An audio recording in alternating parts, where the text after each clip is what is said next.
The DJI Spark is a really exciting device, as you know, we're probably all aware. The remote is now shipping, sold out, all that. So a couple people have already gotten their hands on them, and I'm going to be referencing what I saw in iPhonoto's update to his review on the Spark. What I saw was a little disturbing. It was a lot of fun, right, but a little disturbing too. And sport mode is great. You know, getting it out to about 2 kilometers is great. It seems like it can go pretty zippy, which is also great.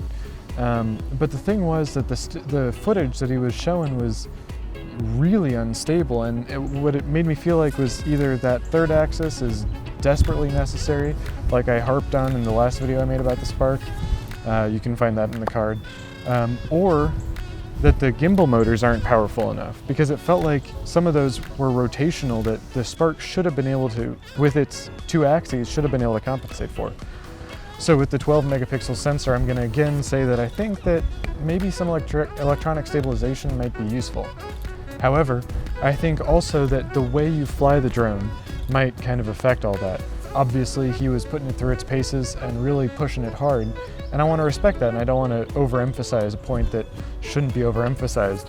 But what I do think you need to think about is if you want to fly, if you want to get a shot that would be kind of difficult to get otherwise, you're going to have to fly probably a good ways away, or be a skilled pilot with a maneuver. And so if you're going to go for one of those big, intro cinematic shots into where you are, what you're going to have to do, it feels like, is zip it out there in sport mode and then bring it back not in sport mode, so that the gimbal motors will have time to adjust to the difficulties that arise, be it wind or whatever. But then with its 15-minute battery life, that also seems like it's a little bit of a difficulty, because it can't, you're going to push the juice out of it faster by going into sport mode, and that might be a long ride back. But that's kind of why I feel like this won't be so easy to get really great shots with. I know a lot of people have said, oh, it's primarily for hobbyists, not for kids, but for people that are just getting into it. But I think you can still get great footage with the drone, but it seems like DJI has kind of handicapped us, the users, with this device, because they've forced you into 2 axes, which I'm not a fan of. A lot of people are like, oh, you're getting any mechanical stabilization, be happy, but I still wish they'd done a little bit more. But then you got to be careful how you fly it to make sure that you don't push the gimbal motor too hard. And that's a little worrying to me. I wish they'd done something else with that. Now, all that being said, everything that I've seen, and I've looked quite diligently, tells me that down the road, when I'm able to kit out my bag and get more drones, what I'm going to want to be doing is kitting out with at least 1 Spark. And that's because a device like a Spark will be able to get into more places, will be able to fly more freely, because it appears more as a toy. It doesn't appear as serious a device as even a Mavic would.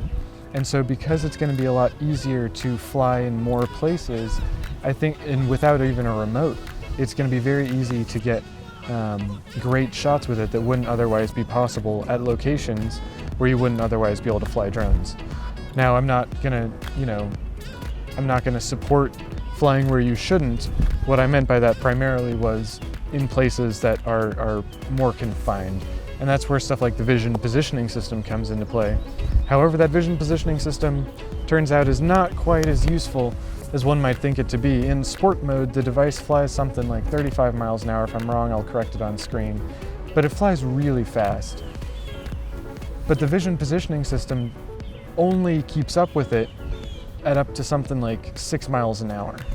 So you could be flying, dead on straight for a tree or for a wall or a person or, whatever, and it won't have time to stop, because that vision positioning can't update fast enough in order to stop it before it's going to hit that object. And so if that's the case, what I'm going to say is, in case you don't know this already, by pulling back on the stick and up, I should say back on the stick as in reverse, and then throttle up as in vertical, will actually stop you a lot faster. And I think there's going to be a lot of people that are going to be needing this particular little feature on this device, or drop it, whatever. Especially in a environment like this, where there's a lot of very low hanging leaves that could really get in the way if you don't stop soon enough, or large tree trunks that, if you're not as careful as you should be, you might very easily run into. So that's my update on the DJI Spark. I hope I provided value to you with this content.